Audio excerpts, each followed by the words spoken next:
from here. Dr. Bhagavan Ansal runs the Institute of Greatly Endangered and Rare Species in Myrtle Beach, South Carolina. He's successfully combined two species to produce hybrid offspring called Ligers. The laws of nature apply to big cats as well as primates. Genetically, Ligers are 50% tiger and 50% lion. Here on my right, we have a Bengal tiger. She's about 1.5 years old, and she's got that bold black and orange striping. And then on my left, we have a young lion about the same 1.5 years old, who you can see has a much more tawny pale coat. And obviously the mix of the two right here, where the shadow striping and his bold markings show us the Liger. He's a Liger because his father is a lion, his mother a tiger. That's the baby. Boy. Now meet the adult. If you haven't come across a fully grown Liger before, then this is the largest cat you're ever likely to see.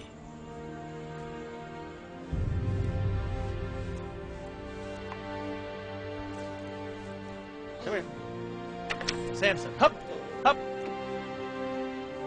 Down, down.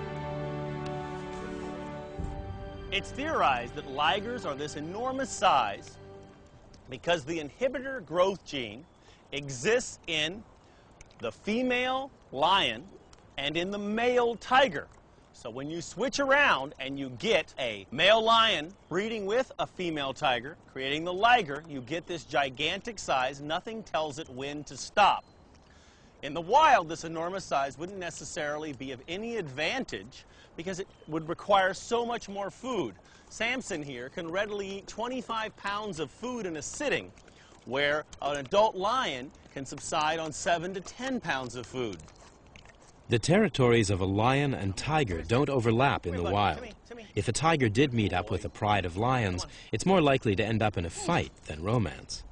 So captive breeding is the only way to produce what is the largest cat in the world. Sam, come here.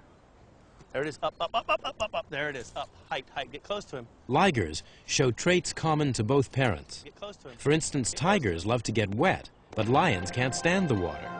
Samson got his water-loving genes from the tiger side of the family. The Liger is living proof that two species who would never meet up in the wild can mate and produce offspring. It works for cats, but how alike are primates? To find out the answer, scientists measured how well bonded human DNA is when compared to a mix of human and chimp DNA.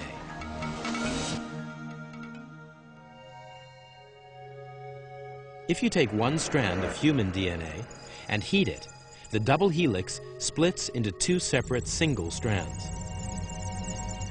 When heated, chimp DNA will unravel in the same way. When cooled, a human strand will always seek to pair up with another human strand, the chemical links matching up like the rungs in a ladder, forming a strong bond.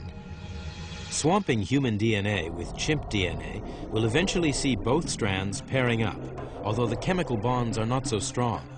Measuring this difference in strength between human DNA and hybrid DNA reveals how genetically different humans are to other species. When looking at such differences in DNA, it's clear the closest relative to humans is the chimpanzee. We share at least 99% of our basic biochemistry in common with each other, and I would be surprised, therefore, if humans and chimpanzees couldn't hybridize. The real question, however, is if humans and chimpanzees did hybridize, would those hybrids be reproductively viable? Hybrid animals, such as the Liger, are usually sterile because sterility is nature's way of preventing different species from crossbreeding.